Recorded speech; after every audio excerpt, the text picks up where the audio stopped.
The White Sox are projected to win more games in 2025. Still going to be a 100-loss season, though, according to the latest projection that I want to discuss on today's episode of Locked On White Sox.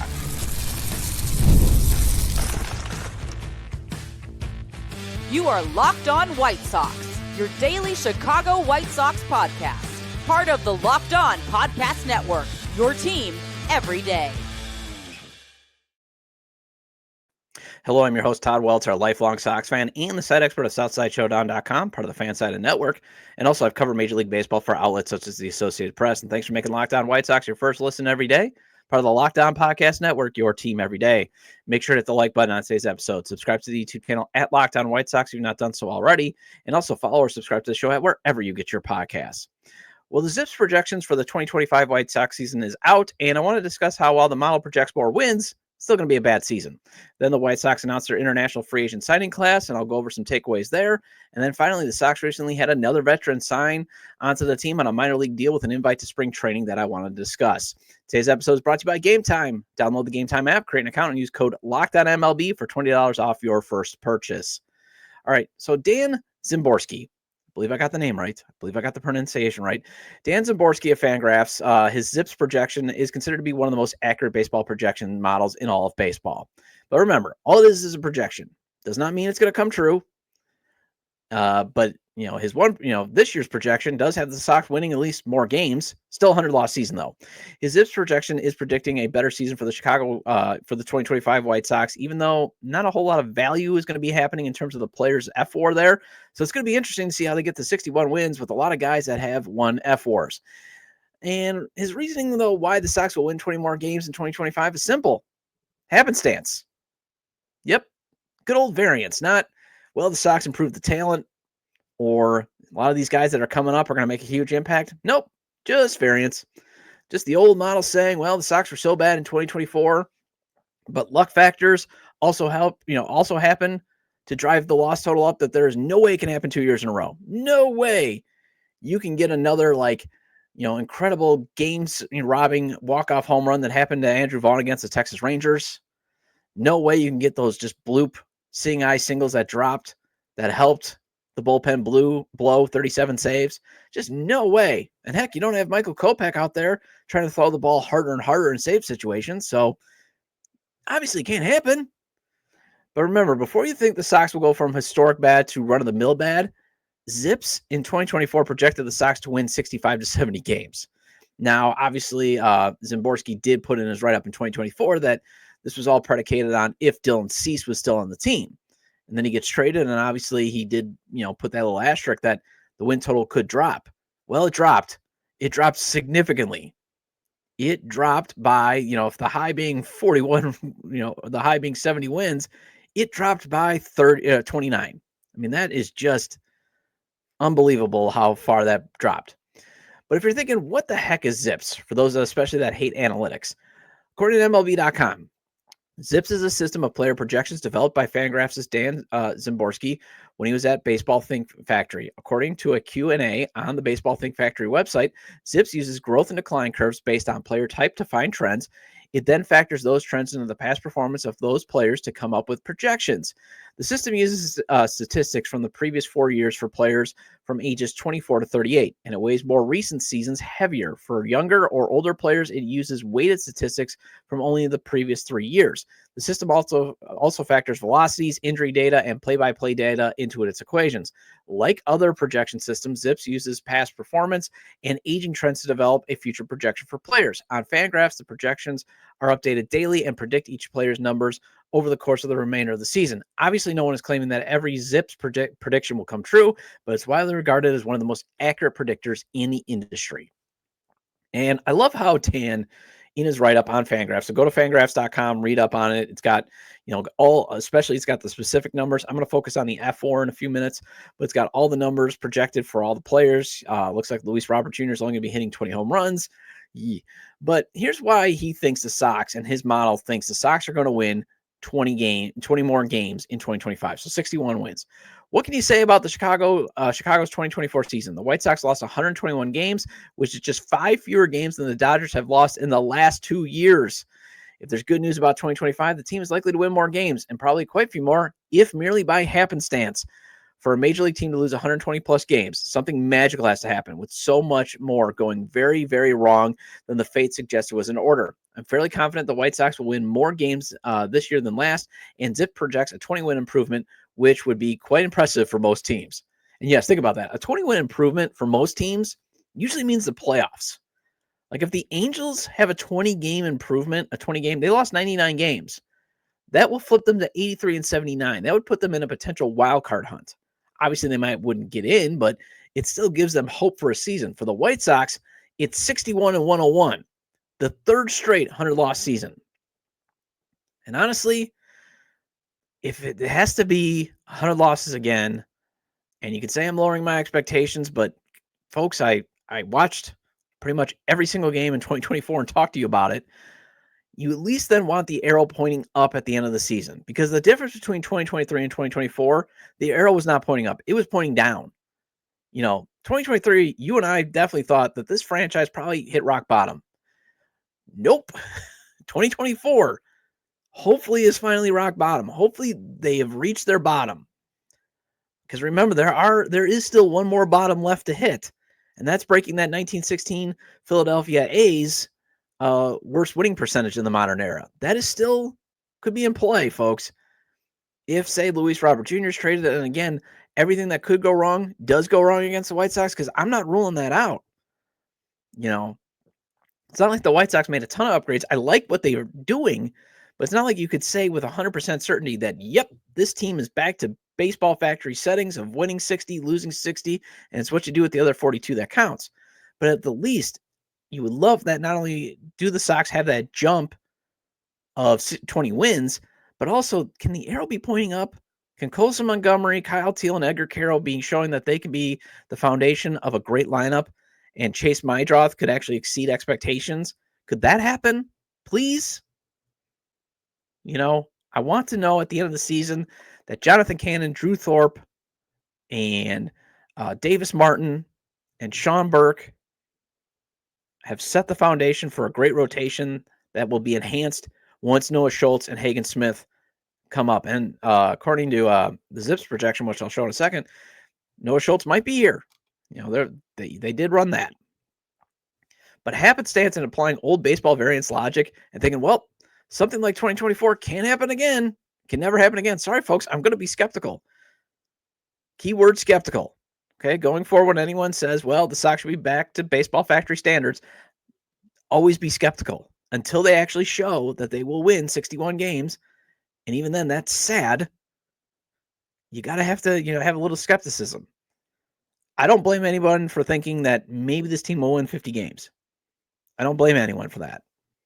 And even then, that might be very hard for this offense because, again, and obviously run differentials will vary per season. You might have great pitching that brings it down, but you still can't score runs. But again, to get to even 50 wins, the 2023 Oakland A's showed with their talent deficiencies, you still got to score 585 runs. And when I show you the projected lineup, it's really going to be hard to find 585 runs still.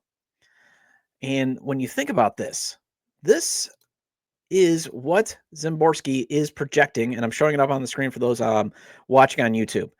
In terms of the starters, he's got Cannon with a 0.8 fWAR, Perez with 1.1, Davis Martin at 1.6. You got Sean Burke at 0.9, and then Thorpe at 0.6. So, not a whole lot of fWAR there, but obviously not a ton of data for him to obviously pull from. You're pulling from some minor league data for some of these guys. You got to like that he's still very high on Robert Jr., 3.4 with the Austin Slater backing him up.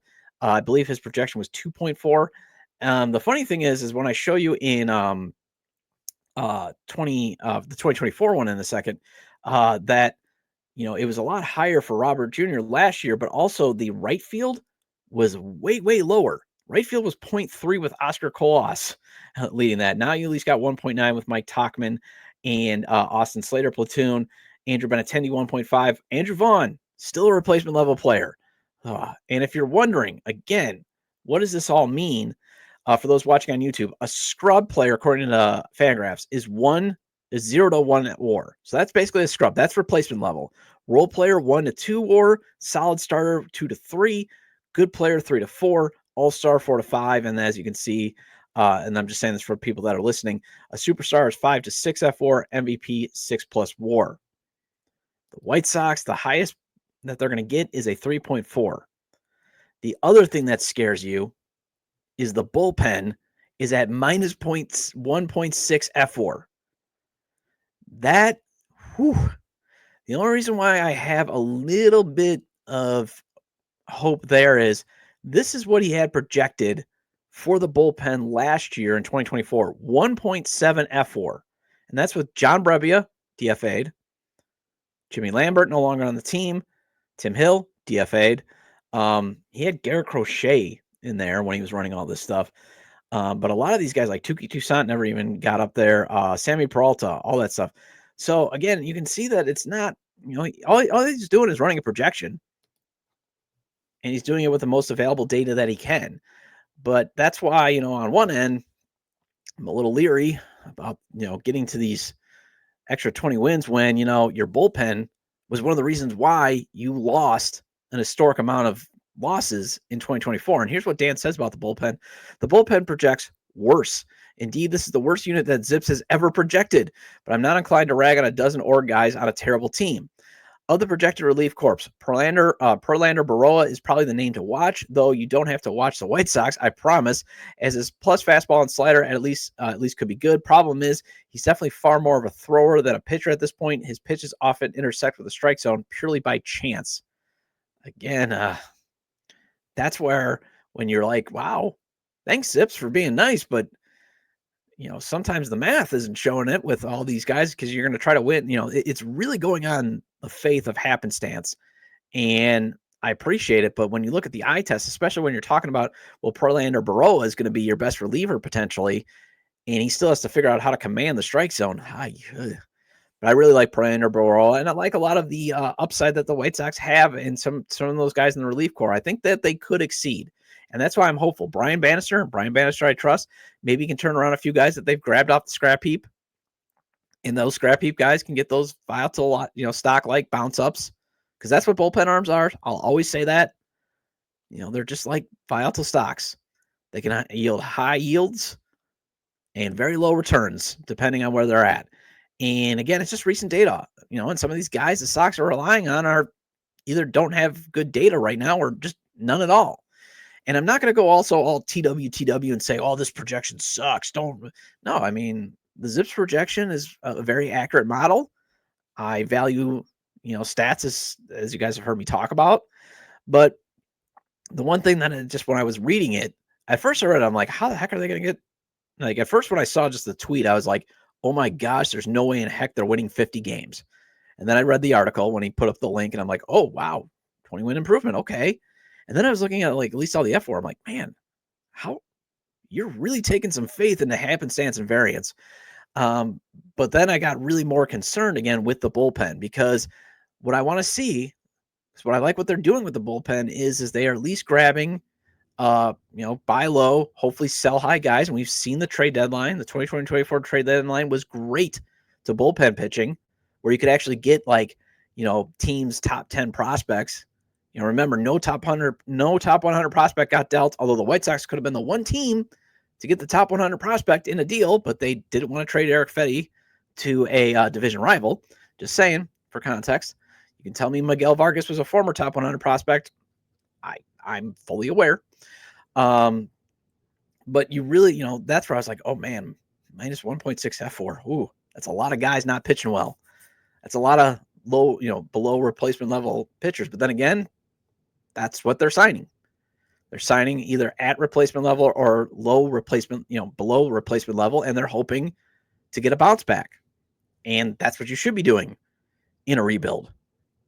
And that's what you should be doing as the White Sox, period. You should be always not investing too much money into your bullpen. You could say, what are you talking about? You've got so much pitching depth. Draft your bullpen. That's what I always say. Draft your bullpen. Find your bullpen off your waiver claims.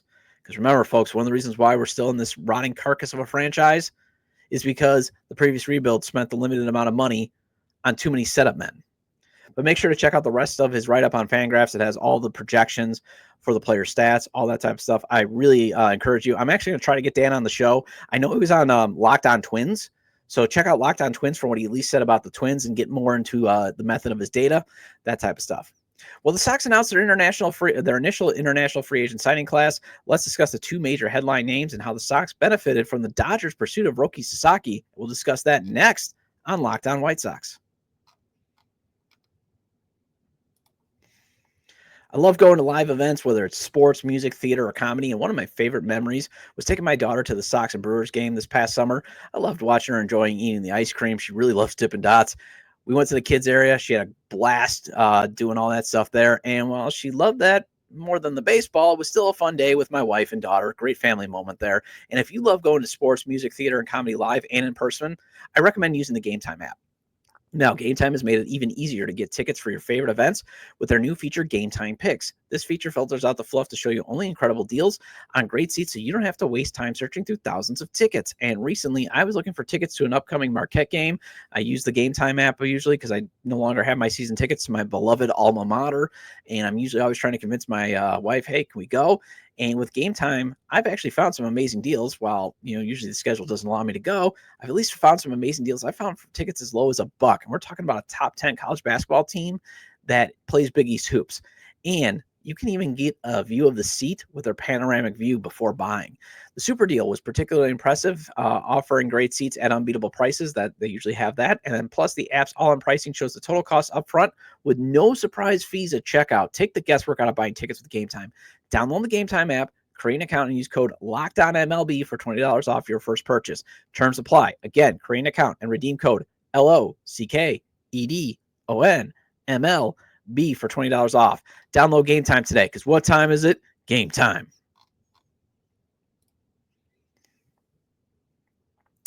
Welcome back to Locked On White Sox. I'm your host, Todd Welter. Again, make sure to hit the like button on today's episode. Subscribe to the YouTube channel at Locked On White Sox if you've not done so already. And if you can't catch the show on YouTube, Locked On White Sox is available on all major podcast platforms, so make sure to follow or subscribe on places such as Apple or Spotify. Either way, get your 30-minute fix of Chicago White Sox baseball venting with me. So the Sox did not get Roki Sasaki. I believe he's announcing his decision today. He has until the 23rd, the Japanese pitching sensation, to make his announcement. It's down to the Dodgers, Padres, and the Blue Jays. But one of the two of the headlining names in the White Sox international free agent signing class for 2025 is now with the White Sox organization because the Dodgers basically had to give up their $400K promise to the guy. So the Sox benefit, obviously would have been great to have Roki Sasaki with the White Sox. It was a very, very long, it was a huge long shot. Nothing wrong with shooting your shot. And there was a tiny bit of hope that Tadahito Iguchi, the 2005 legend, could have maybe helped influence Sasaki to at least consider the Sox. But as you can see, he's only considering two West Coast teams and an international team that has an international reach in the Toronto Blue Jays. But the Sox do get, because teams had to, make sure they're trying to free up as much money as they can, because the only thing that you can do with Roki Sasaki is try to outbid on the signing bonus within your limited, international signing bonus pool. So the Dodgers kind of had to say, well, to Orlando Patino, I think it's Orlando Patino or Patino. I think it's Patino. Yeah. They kind of had to say, can't bring you in, man. I'm sorry. So that's who the Sox got. They got Venezuelan outfielder Orlando Patino as a result of the Dodgers going after Sasaki. And there is there might still be a way that the Sox could benefit from the Dodgers' pursuit of Sasaki. The other headliner for the Sox international free agent signing class is Cuban third baseman Alejandro Cruz. The interesting thing about this year's international crop is the new head of international scouting, Dave Keller. He actually only added 2 more players to this. He took the job. I think they brought him in September.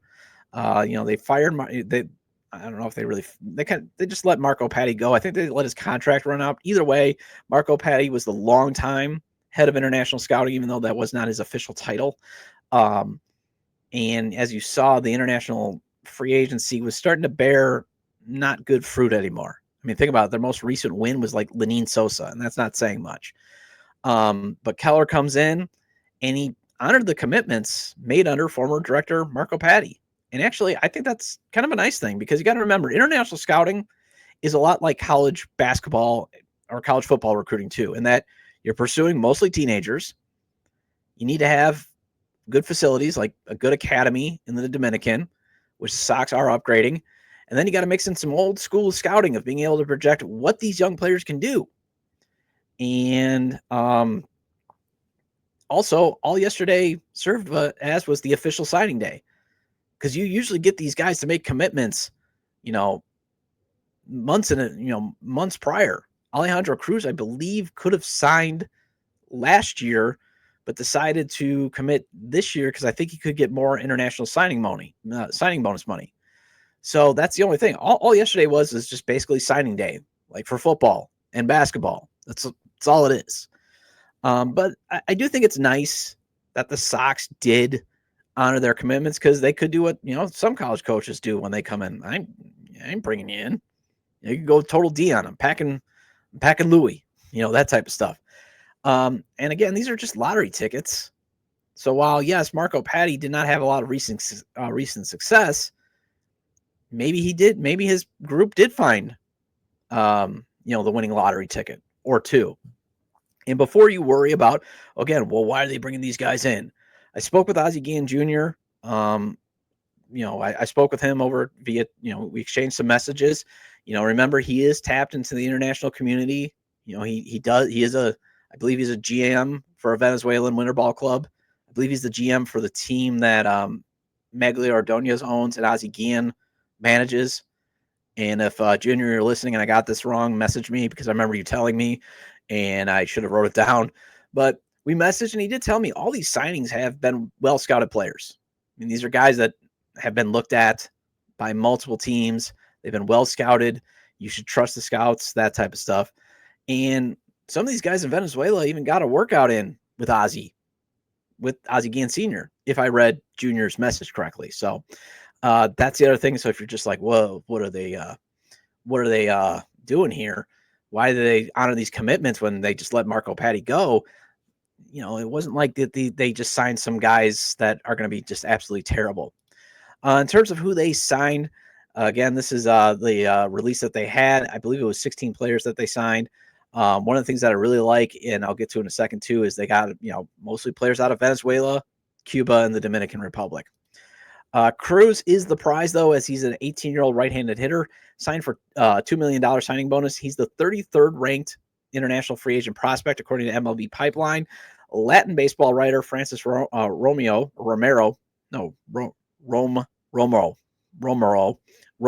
I'm sorry, Francis Romero. He ranked him 21st on his list. And this is a scouting report MLB Pipeline has.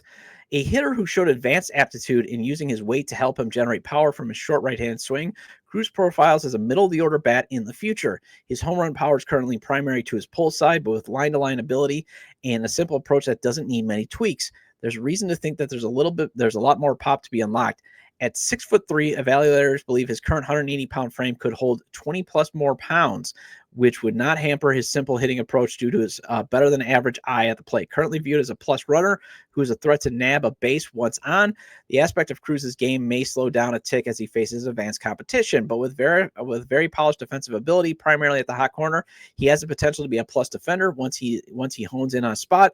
Despite his average arm and range, he has displayed easy and fluid actions with the glove, giving him the upside of contributing with the mid as much as his bat. Then Ben Badler of Baseball America wrote this up. Scouts highest on Cruz praised his ability to hit from the right side of the plate, though others had more concerns about his bat would translate against better competition. He doesn't have prototype third base power at present, but there's room to fill out and grow into an average power. He has above average arm and should be able to handle third base. All right, Patino, he signed for $570K. Hey, the bidding war went up, when he reopened his recruitment.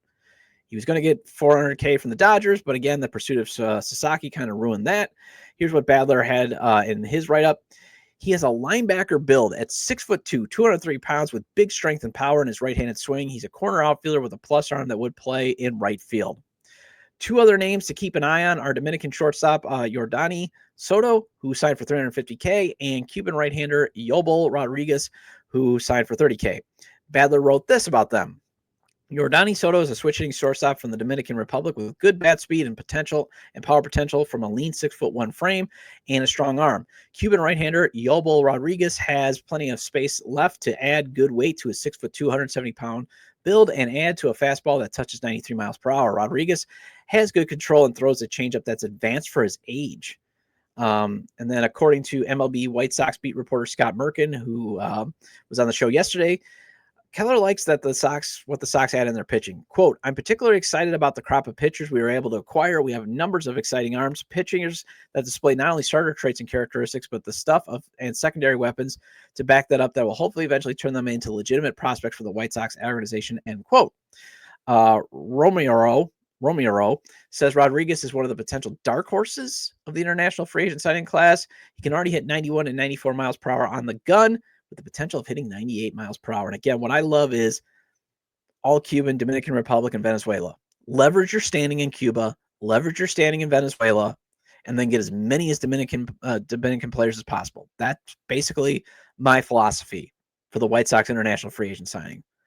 You know, they have that huge standing in Cuba with their ties to Minnie Minoso and Jose Abreu, even though his recruiting sounded very icky. You have Ozzie Guillen, who's the godfather of Venezuelan baseball.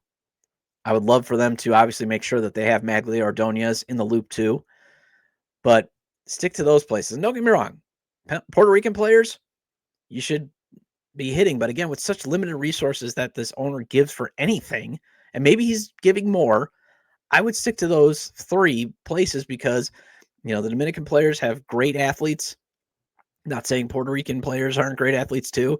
And maybe I would branch into Puerto Rico, but I would be definitely, you know, going through those three. And then, as I said, you know, on previous shows, try to find some way to open up Japan and Korea to you. Also, the Dodgers are reportedly looking for extra bonus pool money in their pursuit of Sasaki, and the Sox still have $1.6 million left over. So maybe dangle that cash to get an international prospect that the Dodgers already have in their system. It can't hurt to try. Well, the Sox keep adding non-roster invite veterans. I briefly touched on the Sox adding Jonathan Heasley during my conversation with Scott Merkin yesterday, but let's dive into this depth signing next on Locked On White Sox.